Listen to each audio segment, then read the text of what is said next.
잊지 않고 잘 기억하고 있는 것이 있습니다. 바로 맹자가 하시는 말씀입니다. 벼슬이 두 가지가 있는데 하늘이 주는 벼슬이 있고 인간이 주는 벼슬이 있다, 그런 말씀입니다. 그래서 예를 들면 국회의원, 정치인, 대통령, 이것은 사람이 주는, 인간이 주는 벼슬이고요. 이 봉사함, 또 이 겸허함, 이런 것들은 하늘이 주는 벼슬이다. 진정으로 무엇이 국민한테 필요하고 국가를 위해서 내가 무엇을 할 것인가, 그거를 신중하게 생각해서 정말 하늘이 주는 벼슬을 그대로 이어가도록 최선을 다하겠습니다.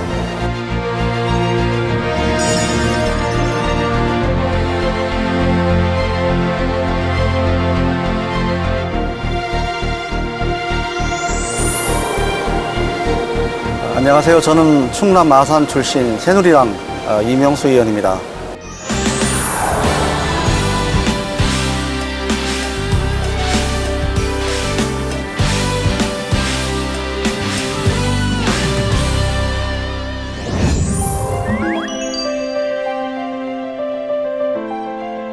저는 고향이 충남 아산 신창면이라고 하는 지역입니다.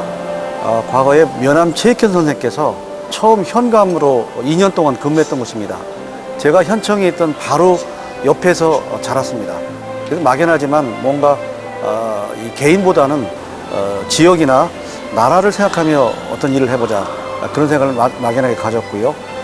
초등학교 다닐 때 선생님께서 장차 뭐가 되고 싶으냐라고 했을 때 저는 뭐가 뭔지도 모르고 무조건 정치인이라고 이렇게 답을 한 적이 있습니다.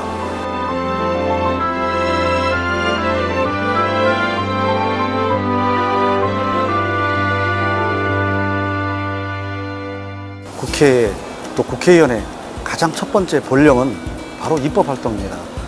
그래서 저는 뭐 평소에 모든 저의 활동을 입법과 연관지어 생각하고 있습니다. 이를테면 제가 지역구에서 여의도까지 매일 출퇴근하고 있습니다.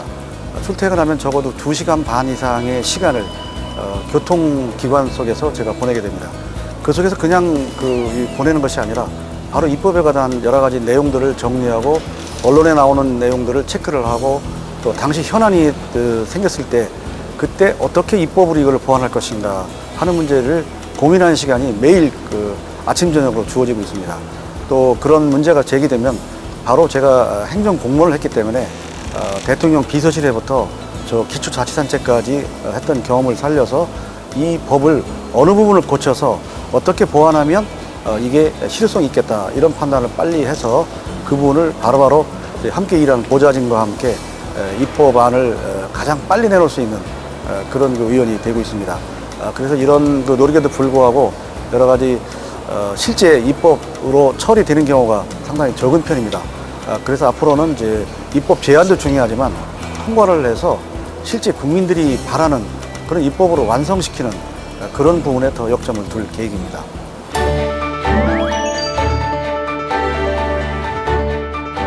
그 18대, 19대에 제가 내세웠던 공약들이 잘 실천이 있다고 해서 이 NGO로부터 좋은 평가를 받았습니다.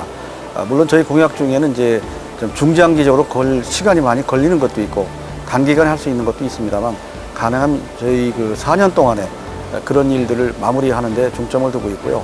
어차피 시간이 많이 고 재원이 많이 소요되는 그런 부분에 대해서는 우선 착수나 착공까지 하는 것이 저희 목표입니다. 그래서 우리 지역으로서는 제일 중요한 것 중에 하나가 이 온천 문화 활성화입니다. 온양온천이라고 하는 그런 유명한 그런 유명세가 지금은 많이 퇴색이 됐습니다. 그래서 그 온천 문화로서의 관광지로서의 기능을 회복하기 위해서 온궁 복원 재현이라든가 또 새로운 온천 도시의 지정이라든가 온천법의 개정이라든가 여러 가지 할 일이 있습니다. 그런 것들을 우선 해야 되고요. 또 이 아산이라고 하는 그런 지역이 접근성이 많이 낮았습니다만은 아직도 SOC가 기반이 많이 좀 미흡합니다. 그래서 아산, 천안 이 고속도로의 조기 완공이라든가 또 제2서해안 고속도로를 통해서 지금 여러 가지 물류라든가 또 여러 가지 교통 체증을 해소하는 그런 일들이 또 중요하고요. 아산의 제일 문제 중에 하나가 원도심이 사실 공동화 상황으로 간다는 게 그게 문제입니다. 그래서 원도심을 어떻게 활성화할 거냐 하는 그런 문제를 종합적으로 연계해서 새로운 미래 비전을 만들고 거기에 따라서 단계적으로 실천 전략을 만들어가는 것, 그것이 물론 행정기관과 협조를 해야 되겠습니다만 제가 해야 할 일 중에 중요한 과제입니다.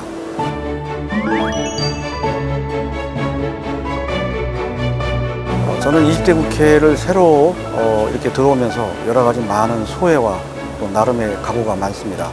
우선 제가 18대, 19대에 있는 동안에 초재선 의원으로서 제 할 일을 다 못했다 하는 그런 비판을 제 스스로 하고 있습니다.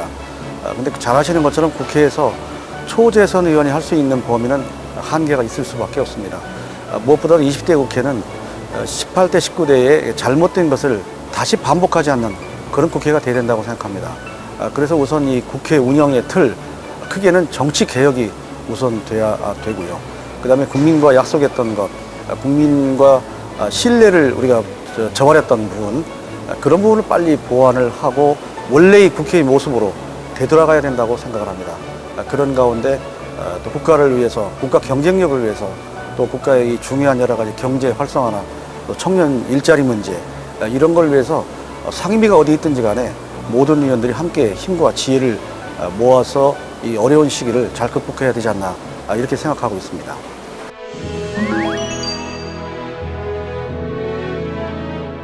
제가 어렸을 때 어머니를 제가 일찍